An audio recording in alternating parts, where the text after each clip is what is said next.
Solo sé que no sé nada. Sócrates.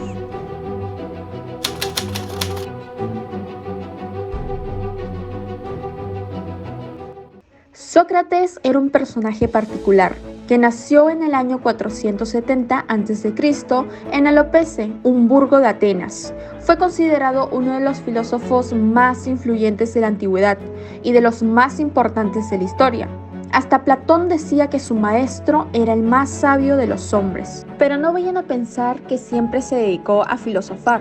Antes de eso, Sócrates trabajó como albañil durante varios años junto a su padre. A medida de su crecimiento, se familiarizó con la dialéctica y la retórica de los sofistas. Diógenes Laercio reveló que Sócrates tuvo como maestros a Anaxágoras, Damón y Arquelao. Asimismo, se formó en literatura, música y gimnasia.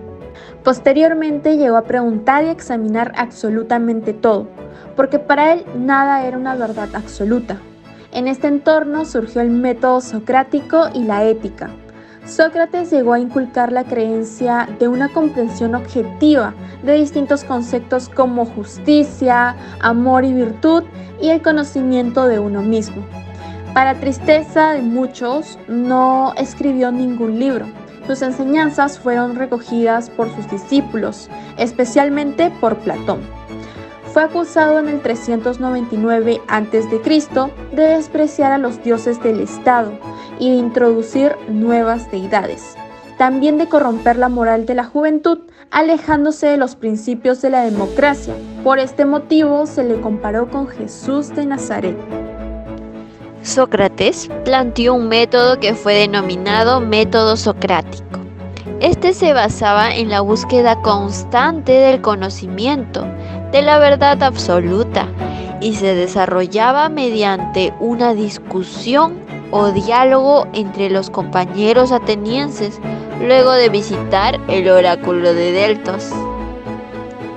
La primera fase del método socrático es la ironía. En palabras actuales podemos decir que es una forma de sarcasmo, es decir, una contradicción entre el lenguaje y la intención real del contenido.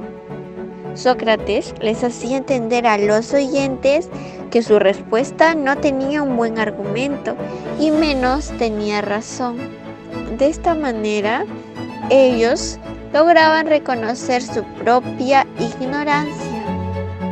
La segunda fase es la mayéutica y se basa en las preguntas hechas por el maestro, que permite al alumno descubrir por sí mismo los conocimientos a través de una serie de preguntas. En otras palabras, es un diálogo entre dos o más personas con un objetivo claro, el de guiar al oyente, a través de preguntas que lo harán dudar de sus propios argumentos mediante la ayuda de los recursos como la ironía. Una ironía a veces dolorosa e incómoda, pero que dará paso a aceptar la propia ignorancia y por ende el descubrimiento de la verdad. El pensamiento de Sócrates. Distintas fuentes describen el pensamiento de Sócrates, ya que él no dejó nada escrito, pero resulta difícil precisar con exactitud por qué varían entre sí. Para el filósofo Jenofonte, a Sócrates le interesaba principalmente la moral de los hombres y la formación de buenos ciudadanos, y no se preocupaba demasiado de la lógica ni de la metafísica.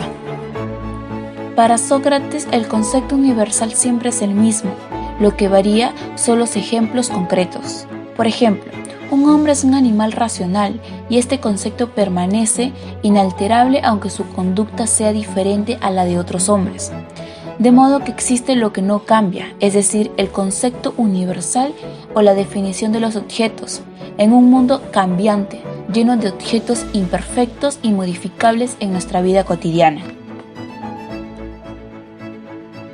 La verdadera sabiduría está en reconocer la propia ignorancia. Sócrates.